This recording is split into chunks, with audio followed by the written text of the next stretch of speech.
There is a scam for everybody. It doesn't matter who you are, where you live, what you do, the con men have custom-built a scheme to get your cash. So the question is, how do you recognise it and how do you avoid it? Well, that's where a bit of inside knowledge can be a very valuable thing. We've spoken to some of the UK's leading authorities on fraud to build up a picture of what type of person falls for what type of scam, and we've created some fictional people to show you the results. Today's made-up person is a 45-year-old divorcee, and like many people of his age, he's actively looking for love.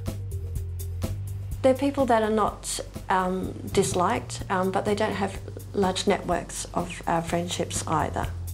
Does this sound like someone you know? Or maybe you?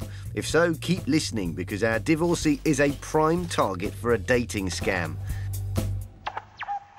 Here's how and why it works. The most common scam that I see nowadays is when an East European or a Russian lady, usually very young and usually very, very attractive, will send you an email or a letter and they'll say, I think that you're very nice, let's see if we're a good match.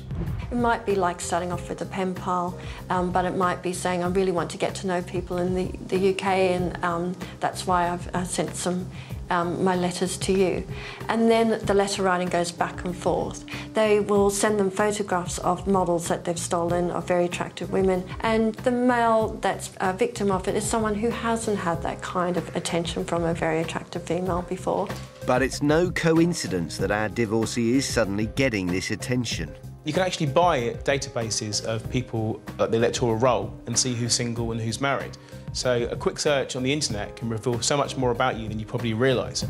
And as a single man, our divorcee is just what the scammers are looking for. The girl now starts playing on the divorcee's emotions to draw him even further into the scam. The scam really fits into the male ego. It's about saying you are the perfect guy. And he feels loved, and he feels that he's become, you know, an important person in someone's life. And that's something that really builds up his ego and confidence. They're very patient with them until eventually they feel like, yes, I'm confident that this woman wants me and me only. They can send you long letters, long emails saying how much they love you. They can write poetry even. As time goes on, our divorcee starts to believe he is involved in a genuine and loving relationship. Then the requests for money start coming in.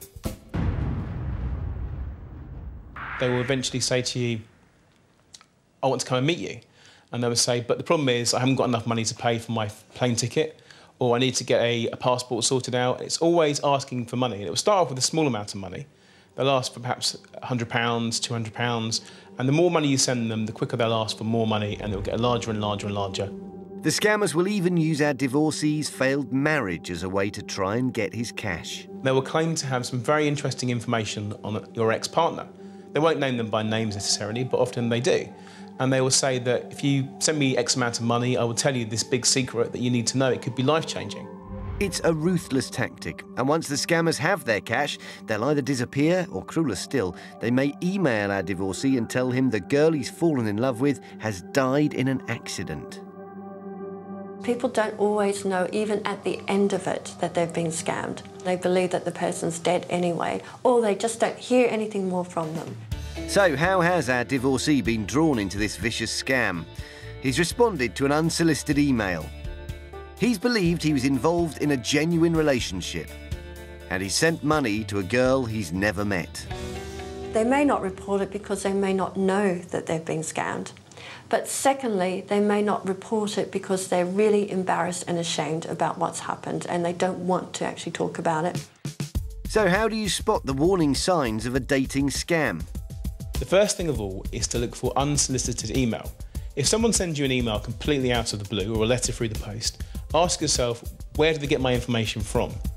And even if someone contacts you through a dating website, question why it's you they're interested in. If they're very, very young and you're middle-aged, what do they really see in you? What's their ulterior motives? What do you have in common with them? Are you in the same country? Why did they choose to contact you? And finally, most importantly of all, never ever send money out to someone you haven't met before. So remember, scams are designed for people of all ages and backgrounds. But if you stay on your guard, you can make sure you're not their next target.